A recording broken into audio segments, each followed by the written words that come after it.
భగవంతుడి యొక్క సృష్టిలో ప్రతి పదార్థము భగవత్ సమానమే అనేది మనకు పెద్దలు చెప్పినటువంటి ఒక అద్భుతమైన వరం.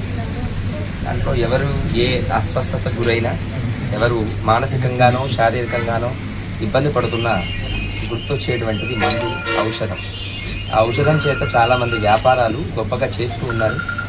మీరు వ్యాపారం చేయండి, పర్వాలేదు. కానీ మోసపూరితమైంది కాకుండా ఇక్కడికి వచ్చి ఎప్పుడు జ్వరం వచ్చినా ఓ యాపిల్ తినంటే తగ్గుతుంది అంటారు కదా, అట్లాగా ఎవరికి ఏ అవస్థ వచ్చినా కూడా, ఆరోగ్య సమస్య వచ్చినా కూడా ఈ యాపిల్ అనబడేటువంటి శ్రీ యాపిల్గా నామకరణం చేసుకొని అద్భుతమైనటువంటి భగవత్ తత్వాన్ని ఇక్కడ నింపినటువంటి ఈ యాజమాన్యానికి మా సంతోషం, అట్లాగే వారి పరివారాలందరికీ కూడా ఈ యాపిల్ ఎట్లాగైతే అస్వస్థతను దూరం చేస్తుందని నమ్ముతున్నామో అట్లాంటి ప్రగాఢమైన నమ్మకము, విశ్వాసము జనాలకు కలిగి వాళ్ళందరూ చక్కటి స్వస్థతను చేకూర్చుకోవడానికి ఈ ప్రాంతానికి వచ్చి పెడితే చాలు, అక్కడ దొరికే ప్రతి ఔషధం మాకు అమృతంతో సమానమైంది అన్నంత గొప్పనైన రీతిలో ఈ సేవా సౌకర్యం జనాలకు, ప్రజలకు బాగా ఇష్టమవుగాక అని ప్రగాఢ విశ్వాసం భగవంతుడి యందు ఉంచి చేస్తున్నటువంటి ఈ వ్యాపారం మీ అందరికీ అనేకములైన శుభాలను అనుగ్రహించుగాక అని మనసారా ఆశీర్వదిస్తూ, ఈ యాజమాన్యం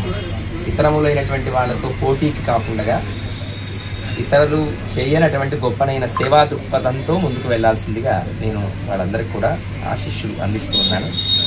ఎవరైతే మానసికంగా లేదా శారీరకంగా అలసిపోయో లేదా ఇతరములైనటువంటి ఇబ్బందుల చేత డాక్టర్ దగ్గరికి వెళితే వాళ్ళు ఇచ్చేటువంటి మందులు వారికి మంచి చేస్తాయో లేదో తెలియదు నాకు, కానీ ఖచ్చితంగా ఇక్కడ తీసుకునే ప్రతి ఔషధం వాళ్ళకి మంచి ఆరోగ్యాన్ని ఇచ్చేదిగా వాళ్ళకి అందుబాటులోకి ఉండాలి.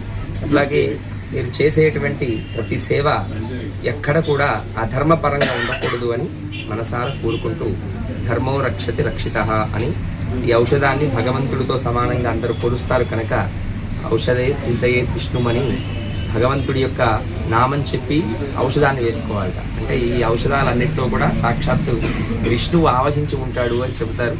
అలాగా సర్వం విష్ణుమయం జగత్ అని చెప్తున్నటువంటి ఈ రీతిలో అద్భుతంగా మీరు అందించేటువంటి ఈ సేవ ప్రజలకు దగ్గరవ్వాలి, ఆ ప్రజలకు మీ ద్వారా మంచి జరగాలి అని ఈ యాజమాన్యానికి, మా సంతోష్ కుమార్ దంపతులకు, అట్లాగే సహకరిస్తున్నటువంటి మీ అందరికీ కూడా అనేకములైన ఆశీస్సులు అందిస్తూ జై శ్రీమన్నారాయణ.